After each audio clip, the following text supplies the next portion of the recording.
Hello, folks. Welcome to the Genuinely Interested podcast. I'm your host, Roy Bensby. This podcast is an opportunity for me to speak with some of the most interesting people I know, either with amazing talents or achievements or unbelievable life stories or just invaluable insights into areas which they have dedicated their lives to studying. I sit down with these amazing individuals from across the planet and I try to ask them questions that will hopefully help you, the listener, extract something valuable or learn something new or just hopefully get inspired by. You can find all the episodes for the podcast on all the major podcasting platforms such as iTunes, Spotify, Google, Overcast, iHeartRadio, literally all of them. It's there. If you love the show, if it adds value to your life in any way, shape, or form, please leave reviews on iTunes. It really helps grow the podcast. It puts it up there so more people can see it. You can also find all the episodes and everything else, all the information that's updated regularly on the website, which is roybensv.com, ROYBENTZVI.com, and you can sign up for updates as well. Also been updating the YouTube channel, so I've been uploading old episodes pretty much on a daily basis, so you can find it there. And in the future, I hope to make video podcasting as well. If that's something you guys want to check out and are interested in, please shoot me email. I'd love to hear from you. And also make sure to check out the social media platforms, Instagram and Twitter. I post there daily. And lastly, if you guys want to support and help grow the podcast, please go to Buy Me a Coffee or Anchor or Patreon. It is an endeavor to grow this podcast and make it what it should be. And it takes a village. So I want to thank each and every one of you for listening. I see that there are literally listeners from all over the world in each and every country. So thank you to everyone and on to the show. All right, guys. Today on the podcast, I have Dr. Yasmine Probst. She is a senior lecturer at the University of Wollongong and a research fellow with the Illawarra Health and Medical Research Institute.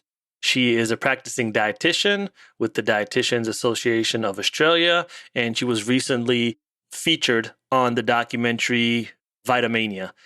Really, really eye-opening, insightful, great documentary about vitamins. It's one of those things where we just always took because we thought we had to. It's vitamins, right? What could be bad about vitamins? Well, that's what the podcast is for. So she was on the documentary. She had a lot of great insights, and I wanted to reach out and have her on the podcast and kind of dive deeper to really see if this is something we need.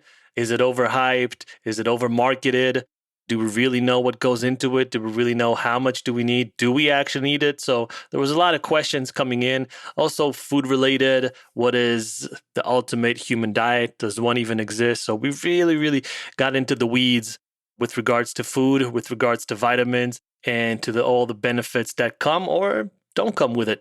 Yasmine was really great. She gave a lot of great tips, a lot of really interesting insights.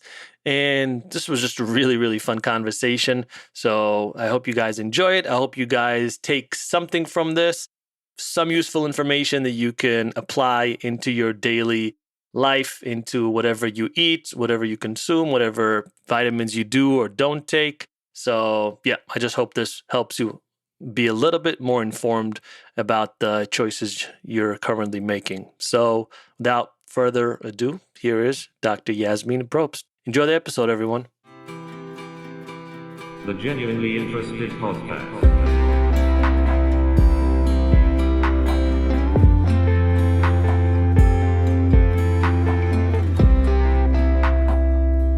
Hey, Yasmine. Hi, how are you? Hey, is it Yasmine or Yasmine? Yasmine. Yasmine. All right. I mean, technically, I'm German, so Yasmine is how we would pronounce it, but it's very uncommon here in Australia. Yeah, right? It's a beautiful name. Thank you. How you doing? Not too bad, not too bad. It's been an interesting time. Oh, yeah? It's been like COVID times or something that recently happened? No, I think just generally life is very different. This new norm is interesting.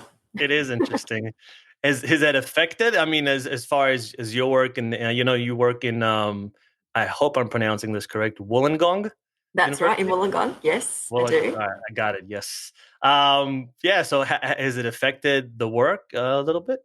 It has affected the work quite a lot, yes. So I'm working remotely, and I have been working remotely for about the last year. So I would normally be down by the beach for work because that's where our campus is based, but now I'm at home in the bush, the Australian bush, which is where we live. So Okay. does have quite an impact on the work, but I think now we're getting used to it, and it seems to be becoming that new norm for us all. Remote So teaching and remote research and who knows what else. where in the bush? Where, like, if you had to like pinpoint on the map, where are you? Um, so I am nowhere near Sydney, but I'm in New South Wales at least. So we've got the Okay.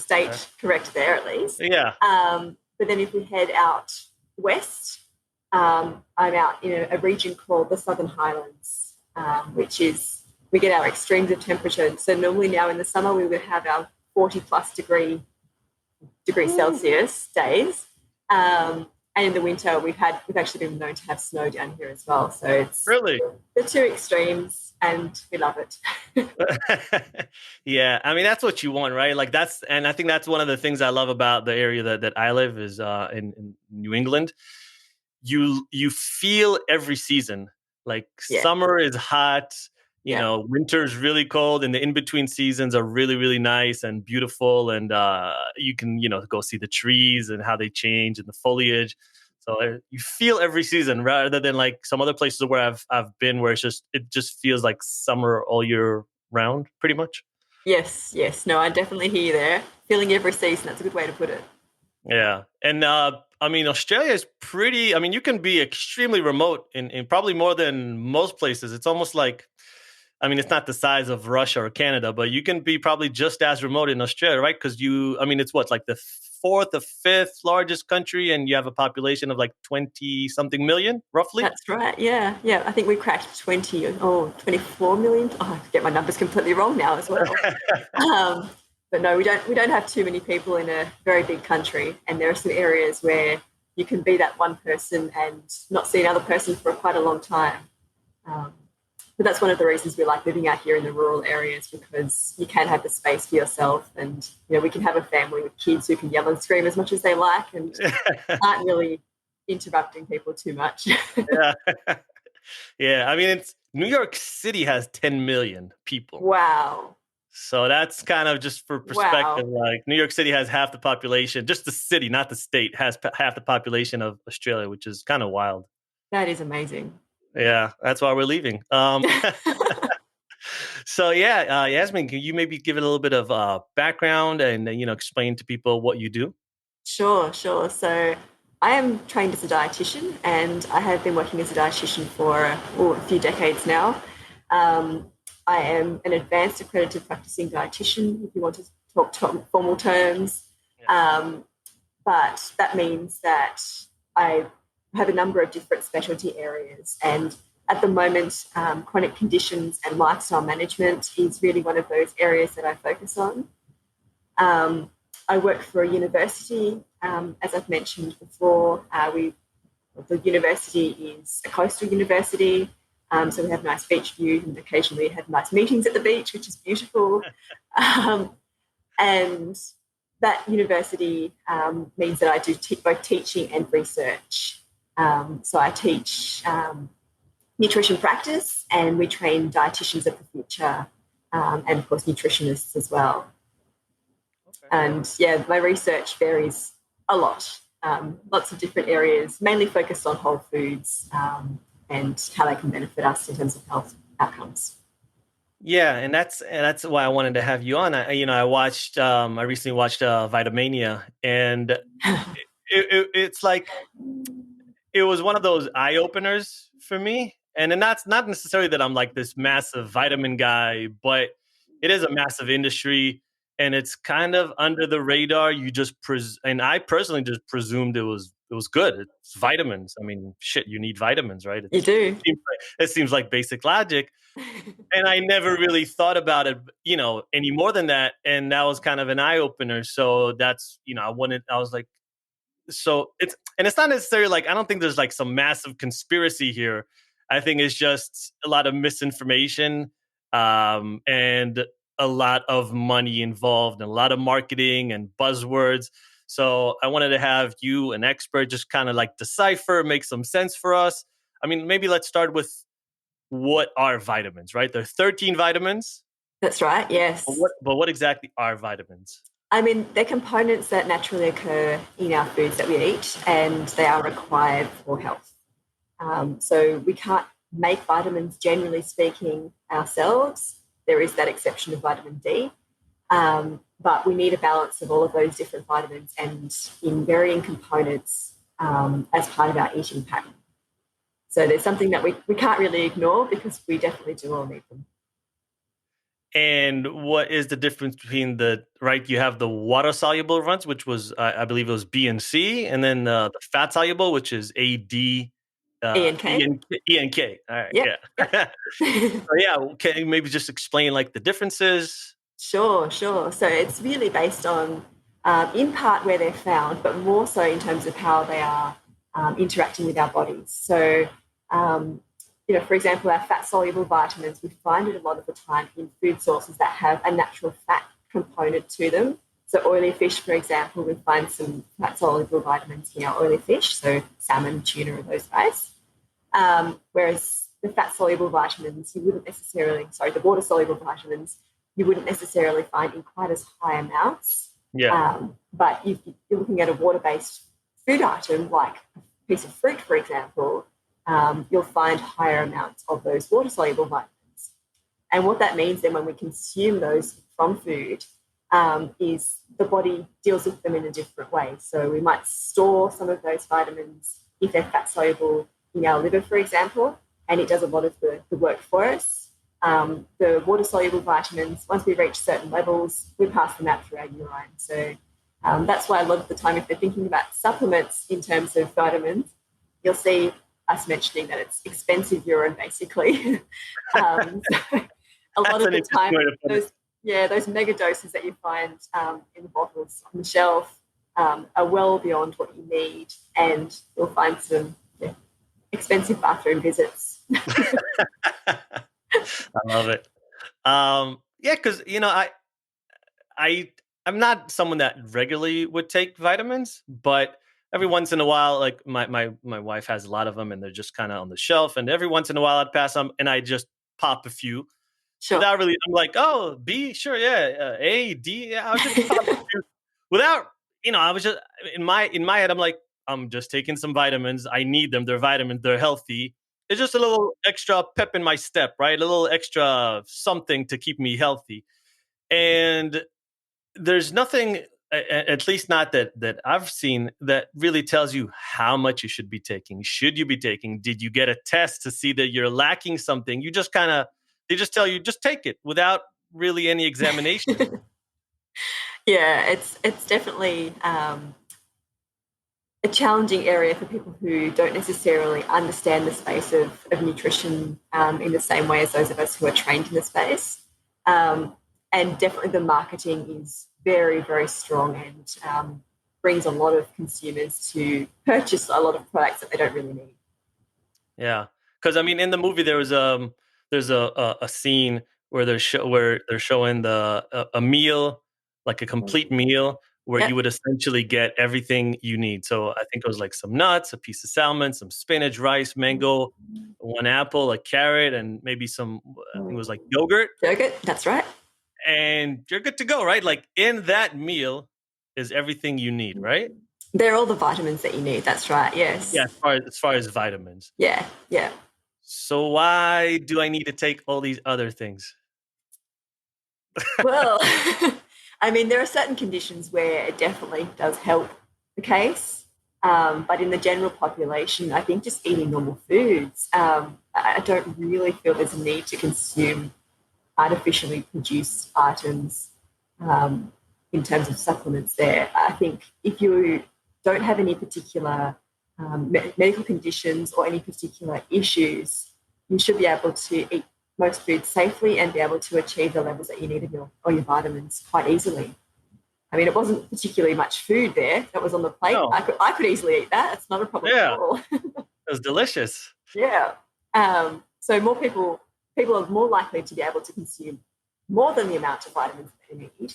But the good thing is if you have them in the whole food form, your body tells you, oh, we're getting a bit to the point now, we don't need any more. And we have those extra components that happen within the body systems to tell us, oh, I'm really full now, or no, I shouldn't have any more of this.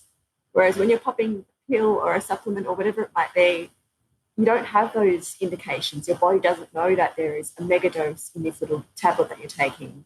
Yeah.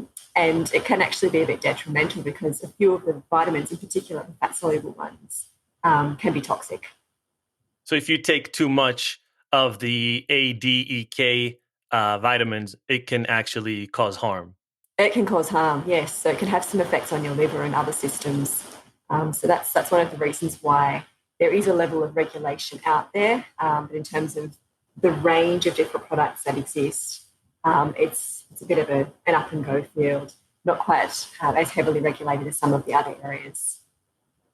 I mean, so at what levels? Like if I take 5 or if I take 50 extra, ADAC vitamins? Yeah, I think it depends on what you've got in front of you because each vitamin will have a different dosage in itself. So again, it depends on what you've purchased off the shelf. What like the milligram? It depends on what the vitamin is. Yeah, the milligram value. Or some of them are even microgram values that you need such a tiny amount. And then if you're taking multiple tablets beyond the recommended amounts that are on the label, it's definitely not going to be better for you. Yeah, because I remember on the plate, there was literally, it was like a pinch. It was like a grain. Some of them was just like a couple of grains of like salt. Like that's the amount you need. Yeah. Some of them are really, really small amounts. And, that's why it's so easy. I always bring it back to food because I love my food. So yeah, I don't know why you wouldn't just eat food. So if I could play let's say a vitamin company lobbyist, and I would say, people don't eat healthy, right? Like there's a lot of KFC and McDonald's and Burger King and all the junk food that people eat, and maybe it's not organic, and people don't eat too many vegetables, unfortunately. We are, targeting those people. Like we want to help those people that maybe are not getting the sufficient amount of vitamins. But the irony is that the majority of people that go and take vitamins are actually I think the healthier people, right? The people who are interested in a healthier lifestyle, that maybe do yoga, that go running, that eat a little bit better. Those are usually the people. That's right. Yes. Get vitamins. But what about those quote unquote, like, or not quote unquote, literally the less healthier, the people that eat the junk food that maybe don't work out? Like, is there benefit for them?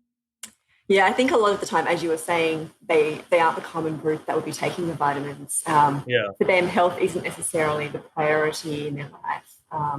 It may be that the food that they're choosing to consume to them tastes really good, and that's why they choose to eat it. But I think the deeper issue is more that we need to be able to change those behaviours. So trying to counterbalance that by popping a few pills that have some vitamins in it isn't going to help the fact that they might be over-consuming a whole range of other items from those fast food products that they might be consuming, or from the lack of physical activity that they might be doing, or any number of different factors. So I don't think there's a sort of cure-all type vitamin pill out there, or even a cure-all, any type of pill out there, to be honest.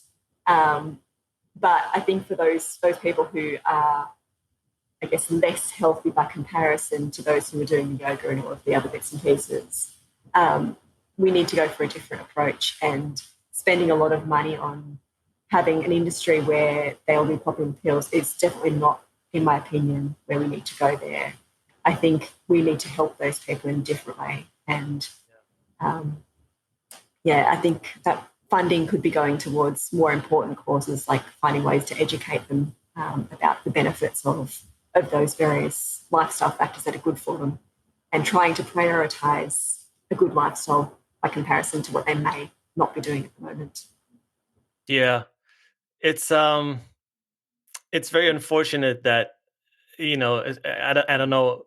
I mean, I remember when I was in Australia a long time ago, and I must have been 21, I believe.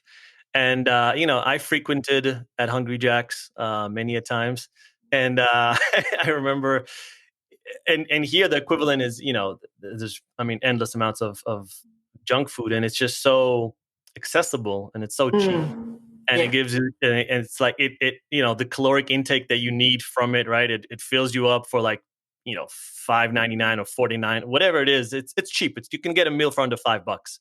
Mhm. It's very hard to do that with kale and salmon, even though that, I mean, I guess it's not too expensive, what we laid out before, but it's definitely more than, $4.99. Yeah, I think that also comes down to the individual areas as well. So where people are living and what they have available to them. So yes, there definitely is a lot of research out there showing that people who are more less educated tend to steer towards those fast food convenience choices in terms of food intakes. I know cost always comes up as a factor of, why are these so cheap to make? It's because they're mass produced, but it's Yeah. also because they're full of things that we don't really need to be consuming. And while they may make someone feel full in the short term, I don't think in the long term it's having beneficial effects. So it's been shown that it's not having beneficial effects for the person and for their health. And, the idea that kale, for example, may be seen to be more expensive. I think a lot of people, at least here in Australia, have seen the effect of doing things yourself. So when we had the big lockdown happening here in particular, a lot of people started to grow their own. And they went, oh, okay, I can do this. This is really, really cheap. Yeah. And there was an eye-opener experience happening there where people learnt to create their own little vegetable garden in the space that they had, wherever that was, whether it was on their balcony or whether they have a farm or any other space available to them. And I think COVID was a bit of an eye-opener for people from that perspective, which is nice. I think that was a nice outcome to see in such interesting circumstances. And I think that will be a factor that will help people to see that it's not expensive to produce natural products. It's just that it obviously takes a lot more effort, and that's one of the reasons why sometimes on the supermarket shelf they seemingly are more expensive. But I think if you actually then use them in the right way, so if you were to purchase a whole collection of vegetables and cook them up in a certain way, you actually are creating a multiple meal item there for you that you can eat many more times and feel probably more full and have more benefits for your health by comparison to that one cheap meal from a convenience outlet. And you guys have the perfect climate, I mean, to grow stuff, right? It's most of the year it's pretty warm. It's you get a good amount of rain, but I feel like the growing conditions there are pretty good. Most of the time, yes, and getting a good amount of rain. Well, it's raining at the moment, so but yes, a lot of the time we do have some nice conditions. But there are obviously areas in Australia as well where the conditions aren't ideal. But there are then approaches that are increasingly happening now, as well as the lockdown is opening up a bit more. A lot more community interactions occurring and community gardens available to people where they may not have the skills or the expertise of how on earth can you grow your own, but there are other people who are wanting to teach them. So then the community can come together and actually create a garden, and they can all share from each other's harvests and each other's outcomes. Oh, that's awesome. So I think those kind of approaches are really nice to see. And I mean, there's always the challenge of, say, inner city living. It's very difficult to create a nice garden where you've got very, very limited space available to you, let alone, you may not even have access to a balcony where you can get sunlight coming through. So I think just thinking outside of the box and coming up with ways that you can purchase things and grow things, I think that cost factor then doesn't need to be as heavily pushed forward as it had been in the past. Yeah. Well, I think in Cuba they were doing something like this, where they they were growing stuff on rooftops. Yeah. And right, and then they had like a whole movement there where everyone was growing food in their house, and all the rooftops, or not all, but some rooftops were dedicated to growing food, and they managed to self-sustain themselves, somewhat at least through that. Yeah, there have been some really exciting green initiatives coming through where, particularly in those larger cities, they're recognising that there is this space available on the rooftops where people don't really go there. They don't really need to access the rooftop. So why not use that space, and why not create a garden? And that started to pick up quite nicely. I think it's a wonderful idea. Use space that we've got available. There may not be green grass growing everywhere in a city space, but yeah, go for the rooftop. Why not? It's right there. Exactly.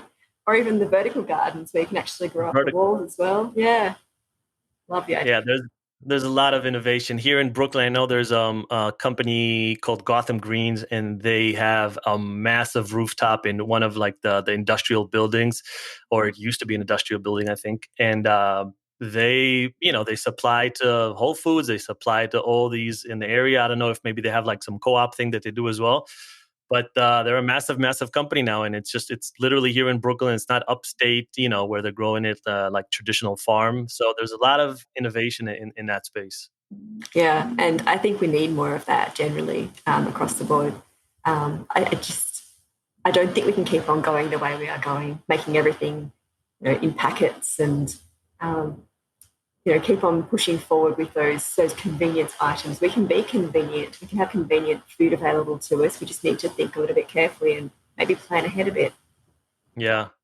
No, America loves convenience. We need convenience. Oh, There's no Australia's other not far nation. from that. Really?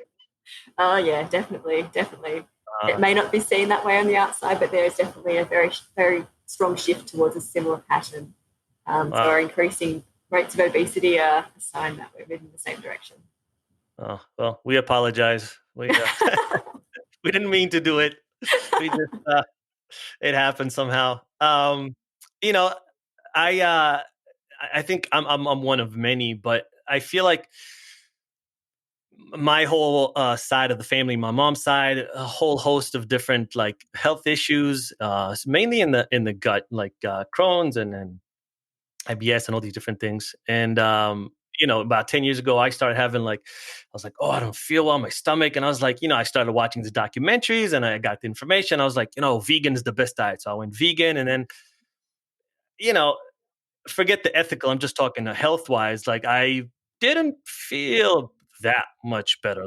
And I felt better at times, but it wasn't the promise that I was given through a lot of the information wasn't what I ended up receiving. And again, and then I was like, you know what? Let me switch it up here. And I switched it up and I tried different things. And I still haven't eaten meat in a very long time. But I think the more I look into it, the more I'm of the mind of.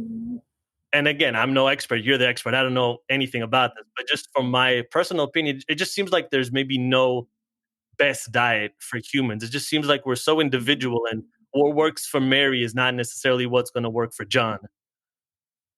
I think it's correct to an extent. There is definitely a shift towards better approaches to eating that should be beneficial to most. But of course, our individual circumstances do come into play there in terms of, do we have some medical conditions that might have an interaction with what we eat? They might create some symptoms for us that may not be the same as the person next door or the person down the road.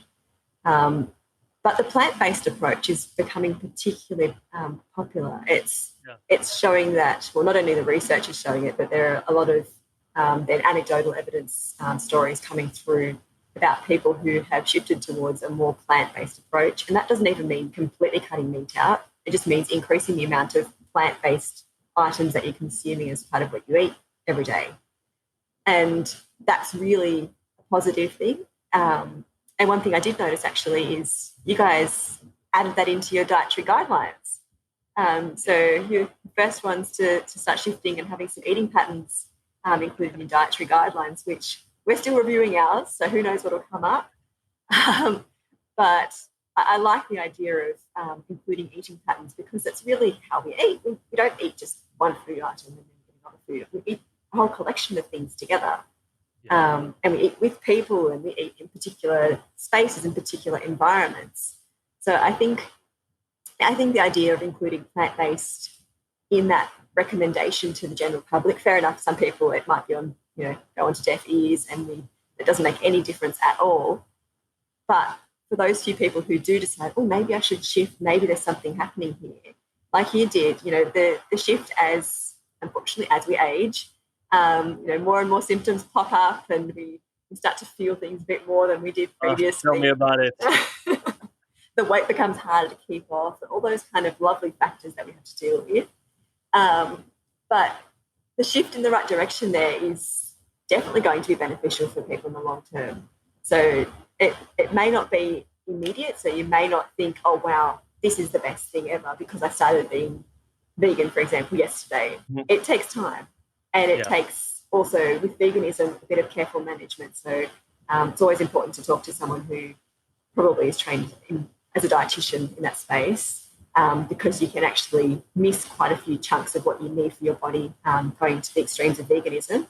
But most plant-based approaches, you should be able to eat nearly everything that you need to and achieve everything you need to for your body to function normally.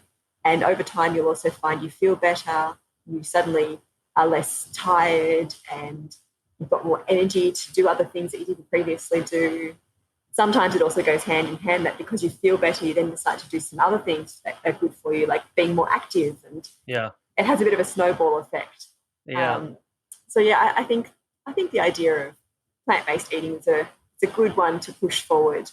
And I think if that's not necessarily marketed, but if it's promoted in the right way, it should be able to be beneficial to people. But unfortunately, I've seen it promoted in the wrong way as well, which that's likely to happen in most things. So as far as diets, there are so many, right? It's endless. And there are people that swear by, carnivore diet or paleo or I don't know, keto. I can't keep up. There's a new one, every few weeks and people swear by it.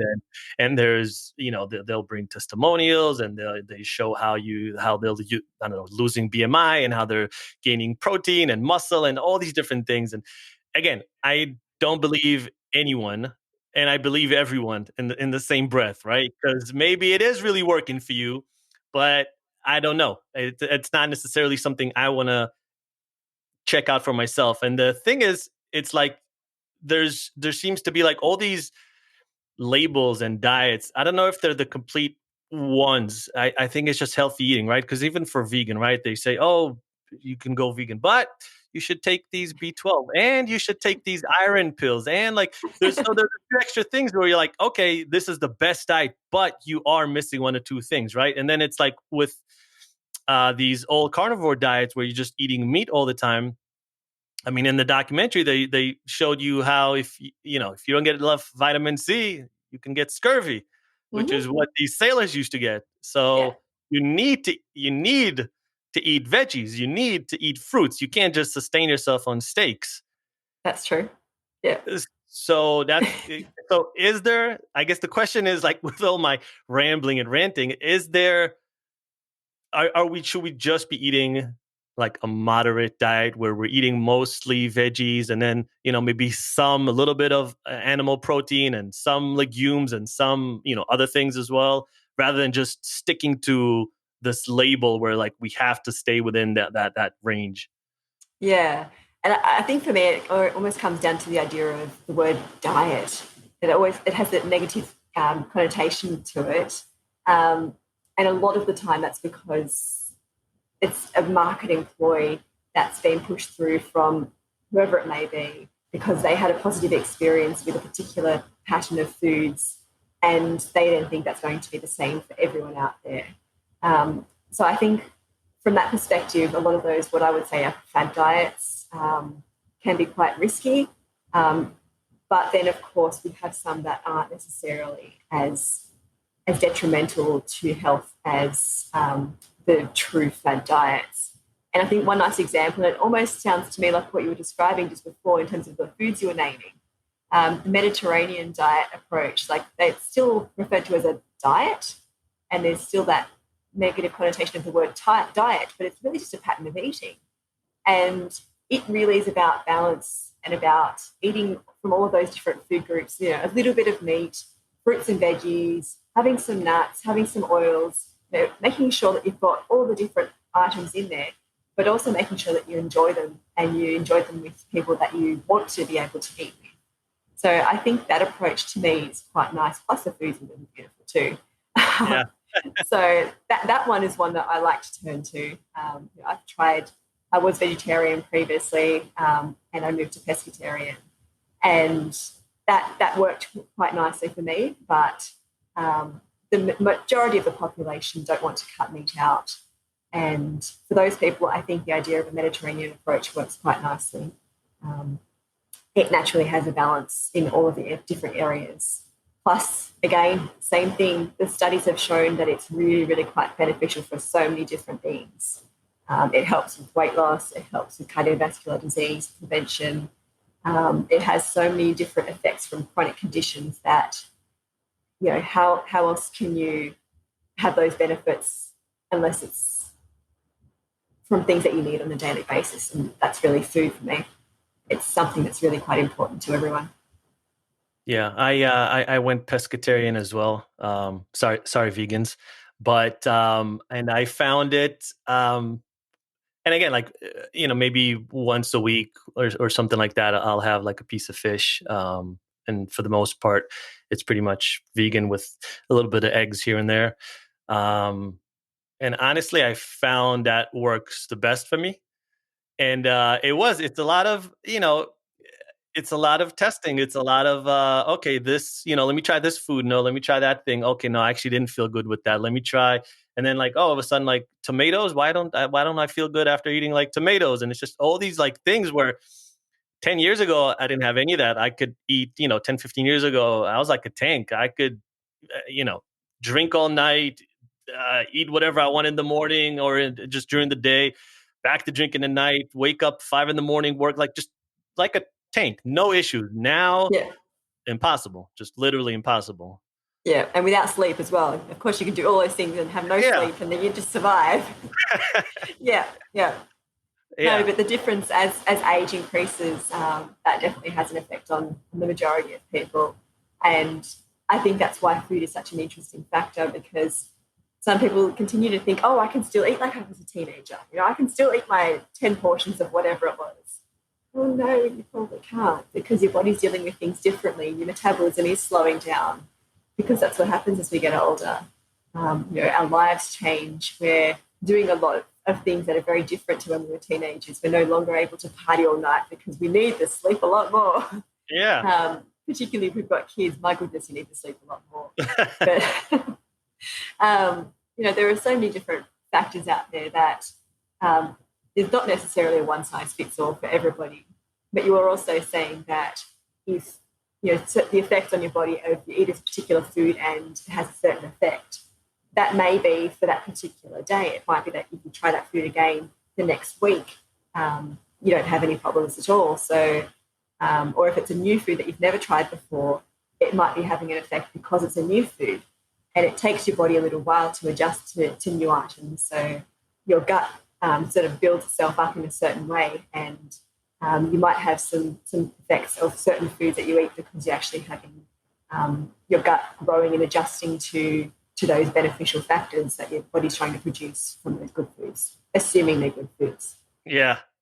And I mean, how does one actually decipher? Because there's just so much pseudoscience and misinformation and marketing ploys and endless bombardment of, quote unquote, I'm doing air quotes, specialists out there that'll just give you, I mean, essentially everyone wants to sell us something. They want to sell us their book. They want to sell us their food, their product, their service. And it's just so difficult to decipher. And when when you really maybe are not feeling that well, or maybe you are overweight and you do, are looking for something, it's hard. It's hard to figure out what is the best solution for yourself.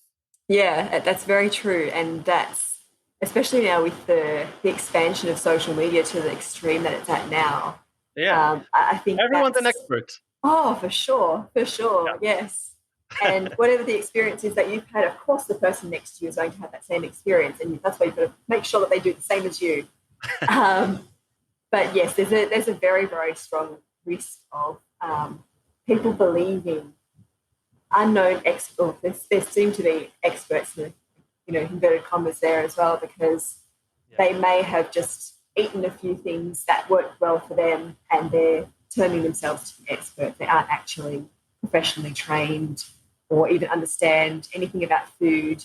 Some people may have the qualifications, they may have a doctorate or whatever it may be, but not in the space that they are commenting on. So they might be an astrophysicist, but are commenting on food. It doesn't really do the same thing. But there definitely is a high risk, because a lot of people are out there, unfortunately, just looking to make a lot of money and just to sell their story and to sell their version of what has been working. And it's not to say that that will be the same for everybody. I mean, from a bit of a personal note, I'm also a bit of an advocate for multiple sclerosis, because I do have that condition myself. And there's so much misinformation about multiple sclerosis out there, particularly in relation to food. Really? So much of it. It's crazy. Wow. And it's scary to see some of the recommendations that come through, because they are not healthy. What are some of the more prevalent ones? Oh, a lot of cutting out of complete food groups. So that's something that I don't agree with. We don't have enough science in the space yet to be able to say this is the way that we should be eating. It's just, we're basically going to the idea of a balanced, healthy approach to eating, because there's not a hard and fast research, not hard and fast research out there yet. Yeah. And I think cutting out whole food groups for anyone, whether you've got a chronic condition or whether you don't, is not going to have positive effects.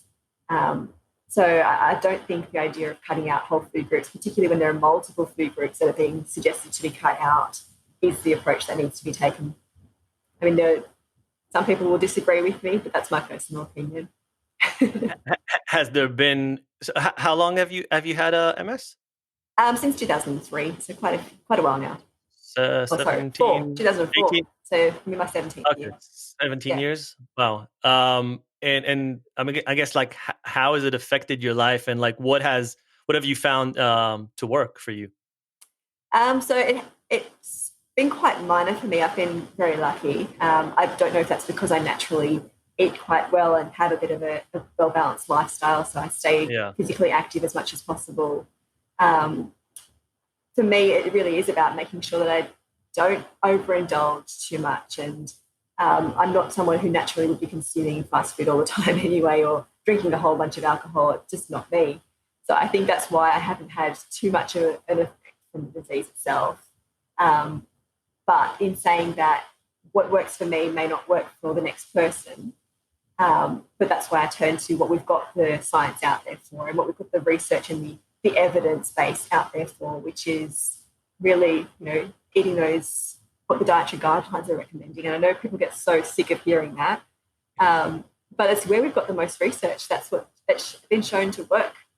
And I think that also works for a number of chronic conditions that are not just MS, but cardiovascular disease. A lot of those can benefit from just turning towards what we should be eating rather than what we feel like eating today, and then indulging in things that aren't going to help.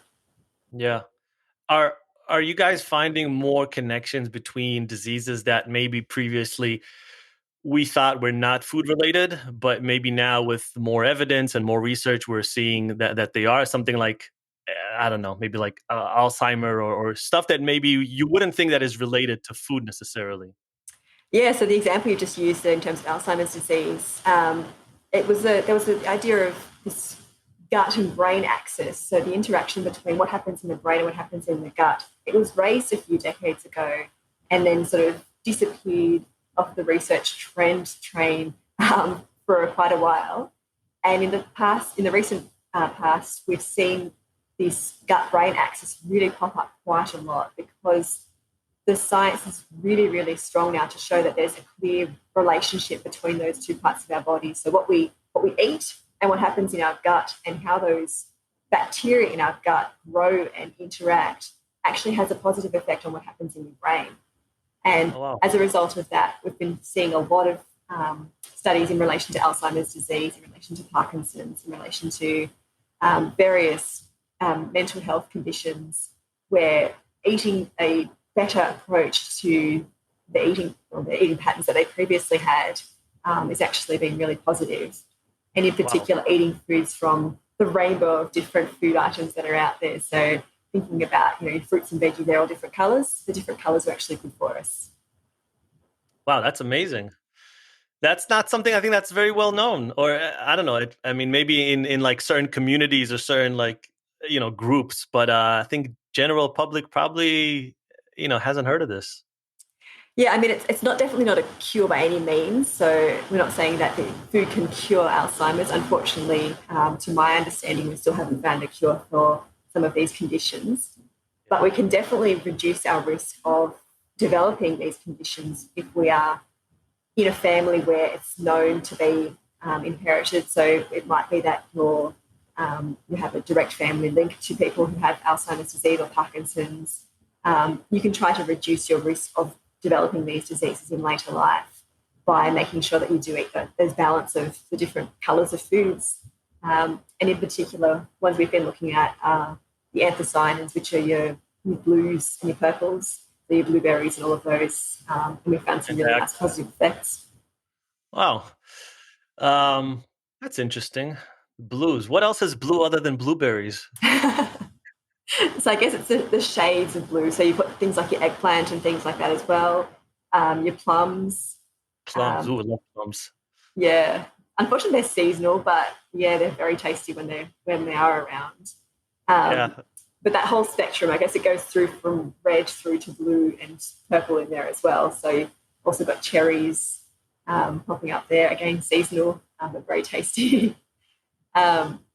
But those different components have been shown to be really quite beneficial in certain amounts. And I think we've tested studies where we've had about 300 mils of a cherry juice through researchers that I've worked with.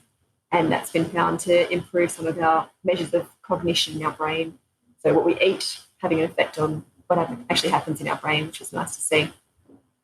Could it be that we're, I guess, limiting ourselves because of what we can farm or we can sell? Because I think I read once that we're only eating something like 5 to 8% of the plants that are out there that are edible, right? And I don't know if it's in the Amazon or all these other places. I'm sure there's a lot of different plants that are out there that have immense, nutritious properties that we could probably benefit from. But maybe they're just extremely difficult to farm, or maybe we just, for whatever reason, they're just not available in the supermarket, and we're kind of maybe just missing out. But maybe there's some that are known, but again, like maybe just extremely difficult to farm. Yeah, I think I wouldn't be surprised. I hadn't heard that statistic myself, but just thinking about how different conditions just within this country that I live in. So if you grow something in New South Wales, you can't necessarily grow it up north as well, because our soil conditions are so rapidly different between those two areas within the one country. And I think that's one of the reasons why we do see differences as we move around the globe, where particular products are readily available in certain seasons in a particular region or a particular country, but they don't then appear in other countries or during other seasons. And while that's a good thing, because I like the idea of keeping things local and working with the produce that you have available to you, we do also have a lot of products out there that we don't yet know enough about. So I'd say about 10 or more years ago, we didn't know very much about these things that are called phytochemicals. So they are components within food that are affected by the light, the sunlight out there. And if you process them in a certain way, the levels drop off quite a lot. So there's a lot of research now happening in that space, and they seem to have almost nutrient-like effects on the body, but they're not officially nutrients yet. So who knows what will happen in the next few decades. But that's already a sign of the components within foods having a big shift and a big directional change from what we were used to. And I suspect the same thing will start to happen as people discover new food sources in areas that hadn't been explored, or maybe even products that hadn't been thought to be human consumption material, like some of those ancient grains, I guess they're called, like the sorghum and things like that. So I think we'll see a shift happening over time as we start to embrace some of the products that we have taken for granted in previous years. Yeah, you mentioned sunlight. How important is being out in the sun? Because now with COVID, there was like a lot of discussion about you should take so much vitamin D. Like vitamin D has shown to I'm not sure if it was reduce but it was shown to help you somehow with potentially catching COVID. But again, like, is just being out getting sun enough? I would say the majority of time, again, referring to Australian conditions, so during our spring and our summer, you could say yes for the majority of people. So as long as you are outdoors for a certain amount of time, obviously not in the peak of the day when you're going to get sunburnt, but making sure that you're exposed and different areas of your body are exposed to, not always the same area, because otherwise the vitamin D levels won't really change. Oh, really? Yeah, so you need to make sure you expose different areas of your body to the sunlight. Okay. But I think the idea of vitamin D supplementation for areas where there is sunlight available, and during winter it's a bit different, but most areas with sunlight available to them, where they're not necessarily heavily polluted because the sun rays obviously are distorted in terms of reaching the skin surface properly, we should be able to get to reasonable levels.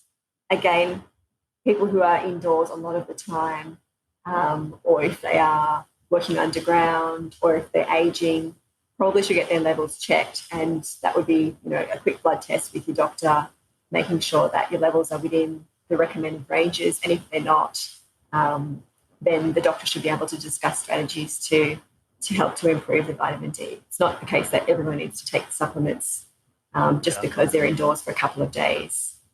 It does take a little bit of time for the levels to drop off. And it also depends on when it is in the year.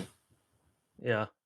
And are all vitamins created equally, in the sense that I know in the documentary they mentioned that majority of the vitamins are actually synthetically developed in China, and they're made from fossil fuels, which that was the nail in the ground for me, the stake in the ground, because when I heard it's made from fossil fuels, I was like, okay, I have no interest in taking vitamins anymore. Yeah, I think I remember that scene in the documentary. It was definitely one of the more common eye-openers for people, where they went, wow, my goodness, what is this? I think it comes down to the region where we are looking at. So depending on the local region and the local regulations for supplements will depend on what's happening. They are, however, synthetically produced. They are not the natural product, because the natural product we tend to find more commonly in the food form. But when we're thinking supplementation, I think it is worth doing a bit of digging and having a look to see, what is this company doing and how are they actually producing these products. And I don't think it's that they're all the same across the globe. I think we really do need to isolate it to the region that you're talking about.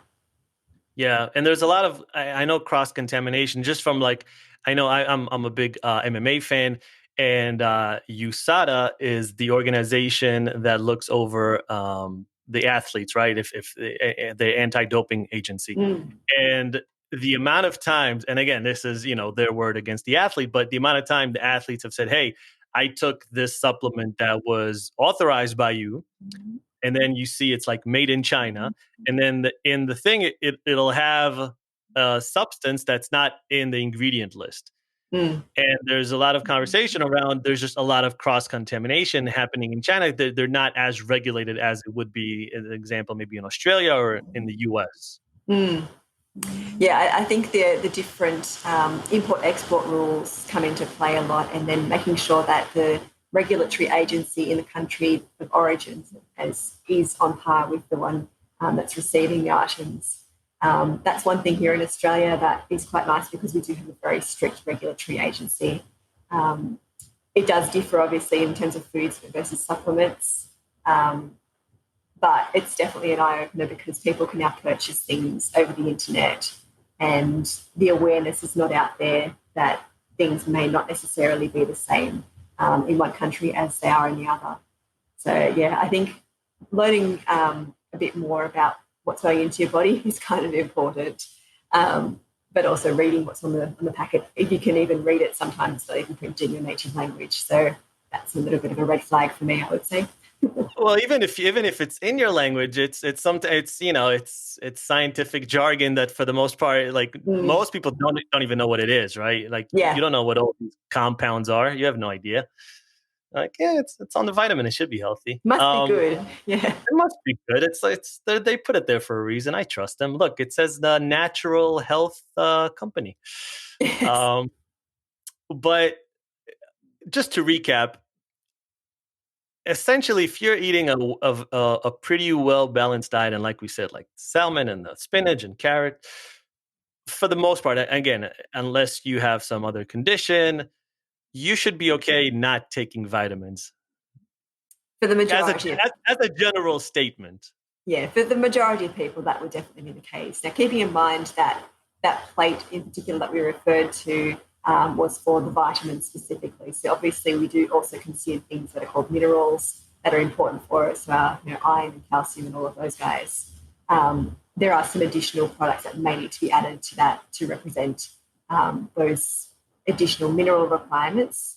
But in the most part, keeping a balance of all of the food groups is a good starting point because you should be able to get most of your vitamins and most of the minerals from that balanced approach.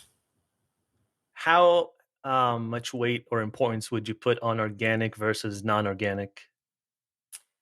The research has shown that there's not that much of a difference. No. Yeah. Really? So unfortunately, yeah. So yes, there has obviously from that, I guess that mindset of this must be better. People are then happy to pay a lot more. And yes, the idea that you're not using pesticides and so forth in the production of the product.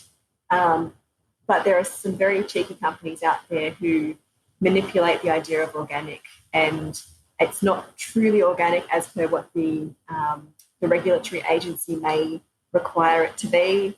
But from the scientific perspective, it hasn't really been shown to be any different to other products. So if you're buying fruits and veggies in your supermarket or organic fruits and veggies at your greengrocer, there's not that much of a difference. By eating those fruits and veggies generally, that's the main thing that you should be doing by comparison to eating something else that's not quite as good for you. So if you're growing lettuce in your backyard, right? You're not using anything. You just have a little, you have like 2 lettuce heads and you're just growing them with love and care and you're not putting anything on them. Yeah. That is equivalent to mass-produced lettuce with pesticides, herbicides, and all the other things that are produced on a massive farm. Well, I think you've got multiple benefits that come into play if you're producing your own, growing your own in your yard. So you've also got that. But just lettuce versus lettuce, just as a competition. Yeah. Lettuce versus lettuce. But you've got the extra benefits of your well-being because you're out there digging around in the soil as well. So that's a mental health benefit for you as well. But if you're just comparing the 2 heads of lettuce, for example, again, I think it comes down to where you're purchasing from. So yes, some of those would have been in cold storage for a fair while, which then also means that some of those vitamins would have dropped off because they do naturally decrease over time. And by comparison to having the freshly harvested lettuce from your little garden, I would agree that there's a difference from a nutrition perspective there. But what I was saying is the difference between having the lettuce or having a burger, you're going to have probably more health benefits from eating a vegetable there than having burgers every day. Yeah. As a general example. Well, it's interesting you brought up the refrigerated aspect, but So there are a few companies that they say that they refrigerate the items, right? Let's say it's corn, or let's say it's a smoothie or whatever else that they're selling on the farm. So they harvest it, and then it goes straight into a freezing situation, and then it's in your freezer, and then you consume it whenever you want. And they say that it's the best thing because it locks in all those vitamins and nutrients, versus if you, let's say, buy it in the here majority of the fruits and veggies are produced in California. So by the time they're harvested and then they're shipped across the country to New York City, they have, and then I don't know, they go into the distributor, and then they go into the supermarket, and then you pick it up and then you eat it. It's a good amount of time. And then you have, maybe, depending on the fruit or veggie, a few days to a week, roughly. Is there any truth or sense to that? There definitely is. I mean, cold storage is very common, particularly in the mass production situations, as we see for most of our larger supermarket chains. And it's not something that's unusual.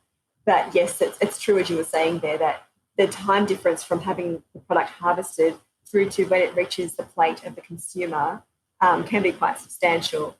And we also know that there is a difference in the quality then that also happens over time. So if we didn't have it in cold storage, the interactions of the oxygen in the air already has an effect on the product because it starts to oxidize. Therefore, it starts to look a little bit less appealing, which the producers know, and the retailers also know that the consumer is less likely to buy something that looks a little bit brown, especially if it's not meant to be brown originally. But on the other hand, putting something into cold storage doesn't necessarily lock in the nutrients for all nutrients that we're speaking about, because definitely some of the work we've been doing in Wollongong, we've been looking at some of those non-nutrient components that are starting to emerge in the research. And we found that even under storage conditions where we kept it at refrigerated or even freezer temperatures, there was still a decrease over time. So depending on how long things are under those cold storage conditions can really depend on what that final product is. And it may still look the same, but what's actually in the product may not be the same.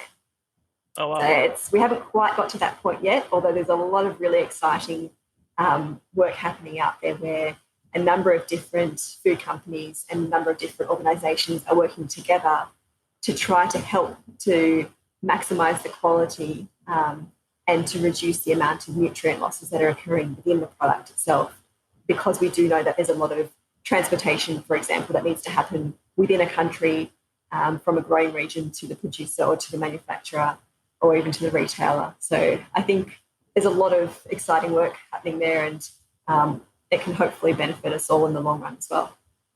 Yeah, that's why, back to a point you made earlier about local. Not only is it obviously good for the environment because it's all grown there, but I heard that there are a few things that. So, for example, in Israel, right, they have a kid snack called bamba, and it's delicious. Every kid has it. It's made from peanuts, right? And they were saying that Israel has a lower peanut allergy per capita, especially in kids, than, let's say, in the U.S. Because in the U.S. they don't give kids the snack. They don't give kids peanuts from that exact fear. So, and then I saw this other thing about how what was it? Chickpeas. People were getting some sort of inflammation from chickpeas, but if you grew up with it, let's say if you're in the Mediterranean area and you grew up eating a lot of hummus and chickpeas, you weren't susceptible.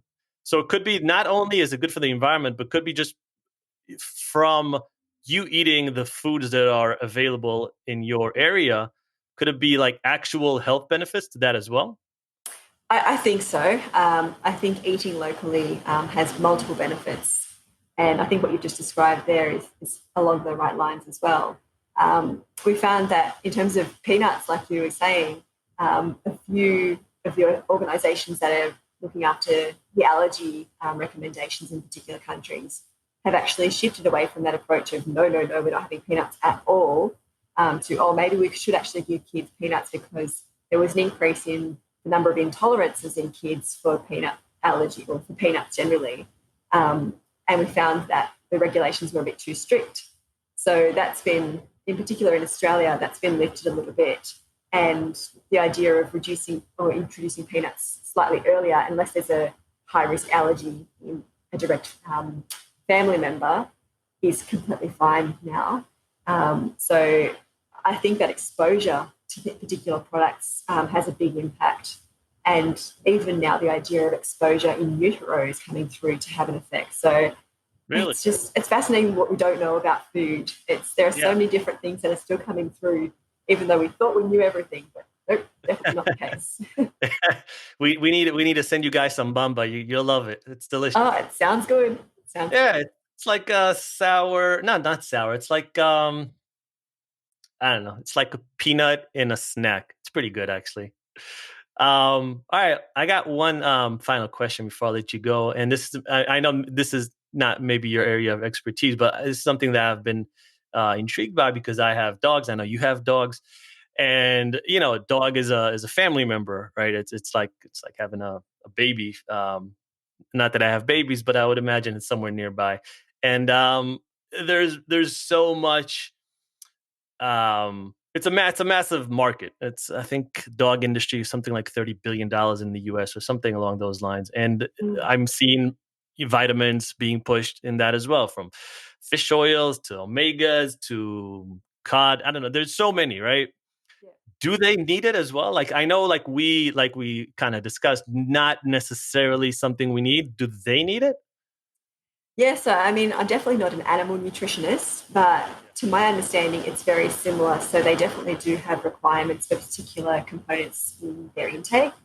If you look to the way the canines were traditionally eating, without human interaction, there was primarily a meat source coming through there. Then we've got the commercial dog foods that come through that tried to manipulate some of that. But I think some of the science in that space, to me, makes sense because it's almost a common sense approach where they say, for example, this product includes omega-3, so it's a type of fatty acid for, a beautiful coat, for example, for a dog. And it makes sense because that's what we see a little bit in humans, that omega-3s have positive effects on those components of the body. And they have components on, effects on the skin and so forth. So I think there's definitely, while there's a big industry out there, I'd say there is definitely a need. We're noticing it with our little puppy. We were feeding him what the previous owner was feeding him. Not my choice of what the food would have been, but he was particularly windy, which wasn't fun for us. No, so I've moved they'll do that sometimes. No, exactly. But we've moved on to a better quality product. So I went through and I read all the back of the product, as I always do. It's a bad habit of mine. It's a great habit. And it's definitely changed. It's made a big difference to him. So he's not as smelly as he was. Yeah, we ended up switching. For the longest time, I would give our dogs just the regular food because I really, again, just didn't think about it too much. And then maybe a couple of years ago, I switched them over to this company that delivers fresh food, and we keep it frozen. And then like a day before, we put in the refrigerator to defrost it. Massive change, really massive change. Yeah. I think it's very similar to humans in that perspective. So if you put something good and of high quality into your body, you have good outcomes as well. I think that probably applies to a number of different animals. Again, not an animal nutritionist, but that's just my thought on that one. Yeah. It seems like a common sense approach. It makes sense. Hopefully. This was a lot of fun. Thank you so much. Not a problem at all. I'd love to have you back in the future. Where can people find you on the internet? Where are the best places? Oh, I am across a number of different platforms. So you'll find me on Instagram and LinkedIn. I'm on Twitter. And if you wanted to find anything about me at my work location, I'm at the University of Wollongong. So if anyone wanted to touch base, I can be contacted by any of those different platforms. Awesome. Thank you so much for your time today. I had a lot of fun. This was very insightful. And I hope people take something away from this. Yes, and even if that's only how to feed your puppy. Exactly. How to make your puppy not winded. If Yes. that's all you took from it, that's something at least. It was wonderful to talk to you. Thanks so much, Yasmin. Thank you.